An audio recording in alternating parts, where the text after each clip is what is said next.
Good morning.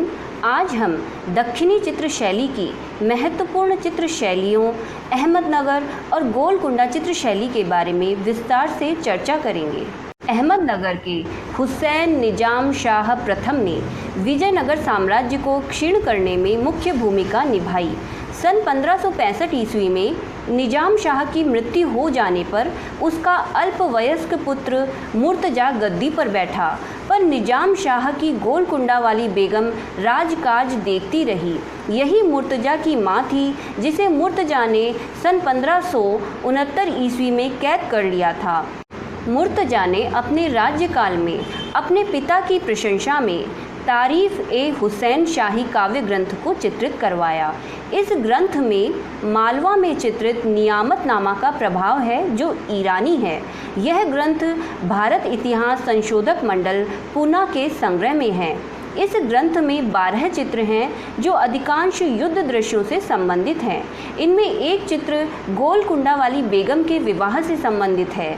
इस ग्रंथ में चित्रों को सुनहरा गोलाकार आकाश, ऊंचा क्षितिज, वृक्षों से निकलती पुष्पित टहनियाँ, मर्मस्पर्शी रेखाएं व चमकदार रंग हैं। स्त्रियों को उत्तर भारत की वेशभूषा पहने चित्रित किया है।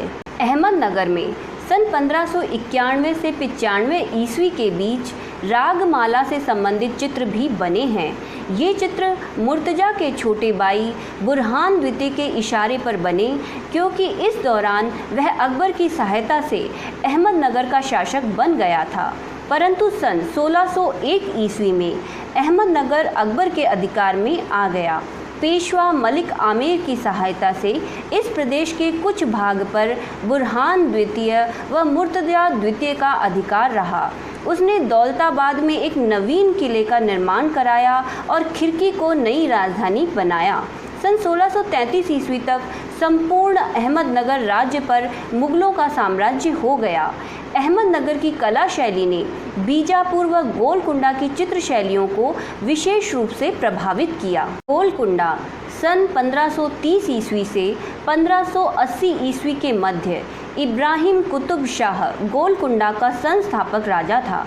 इसी के द्वारा गोलकुंडा में सर्वप्रथम शासन स्थापित किया गया।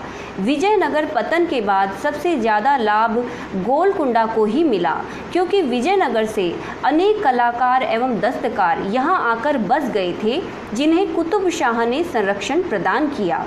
कुतुब शाह का पुत्र मोहम्मद कुली कुतुब शाह भी कला एवं संस्कृति का उन्नायक शासक सिद्ध हुआ। उसने भी अपने दरबार में अनेक शिल्पी, जुलाहों और स्वर्णकारों को गोलकुंडा आमंत्रित किया। गोलकुंडा का प्रसिद्ध बंदरगाह मसूलीपट्टम था और यहीं से देश विदेश के लिए व्यापार होता था। व्यापार में जो आय होती थी, उस धन को बादशाह चित्रकला की उन्नति के लिए खर्च करता था। मोहम्मद कुली ने अपनी पत्नी भागमती के सम्मान में सन 1589 ईस्वी में हैदराबाद को नई राजधानी बनाया। उसे सुव्यवस्थित ढंग से बसाया और सन 1591 ईस्वी में हैदराबाद में 4 मीनार का निर्माण करवाया, जिसे विजय द्वार के रूप में बनाया गया था। कुली के ईरान प्रदेश के संस्थापकों से भी प्रगाढ़ संबंध थे। इन्हीं के राज्यकाल में गोलकुंडा से पटचित्र ईरान व यूरोपियन देशों को भेजे जाते थे। इसी समय का बना हुआ एक चित्र मैना और नारी चेस्टर बेटी संग्रह में है। इस चित्र की पृष्ठभूमि सुनहरी है और पर्वतों का चित्रण दरारदार गुलाबी रंग में है, जो ईरानी शैली जैसा है।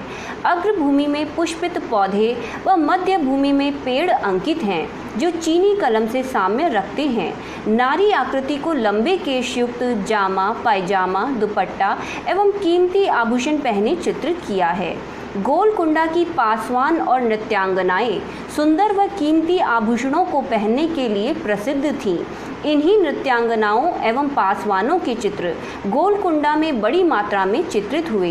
गोलकुंडा कला के प्रारंभिक चित्रों में सन 1590 ईस्वी में चित्रित 5 नृत्यांगनाओं का चित्र ब्रिटिश संग्रहालय लंदन में है। सन 1611 से 1626 ईस्वी में गोलकुंडा के सिंहासन पर मोहम्मद कुली का भतीजा मोहम्मद कुतुब शाह गद्दी पर बैठा। उसके राज्यकाल के दौरान अनेक व्यक्ति चित्र एवं दरबारी चित्रों का निर्माण हुआ। सन 1610 से 1620 ईस्वी के मध्य गोलकुंडा में दीवान ए हाफिज की सचित्र पोथी भी चित्रित की गई। इसके पश्चात गोलकुंडा की कला परंपरा को अबुल हसन तानाशाह ने किसी तरह निभाया। इस समय से में चित्रित रागमाला के चित्रों में तेज चमकीले रंगों का प्रयोग किया गया है और मुगलिया प्रभाव भी चित्रों में बरकरार रहा है। तानाशाह के अंतिम वर्ष बड़े कष्टों में बीते, क्योंकि औरंगजेब की सेना ने सन 1688 ईस्वी में गोलकुंडा पर घेरा डाल दिया था और इन सभी राज्यों को समाप्त कर इनके ऊपर हैदराबाद में मुगल सूबेदार नियुक्त कर दिया था और उसका केंद्र हैदराबाद बना दिया था। इस वीडियो में हमने अहमदनगर और गोलकुंडा चित्र शैली के बारे में चर्चा की। नेक्स्ट वीडियो में हम हैदराबाद शैली और दक्षिणी शैली की महत्वपूर्ण विशेषताओं के बारे में विस्तार से चर्चा करेंगे। सो प्लीज़ इस YouTube चैनल को ज़रूर से सब्सक्राइब करें। Thank you.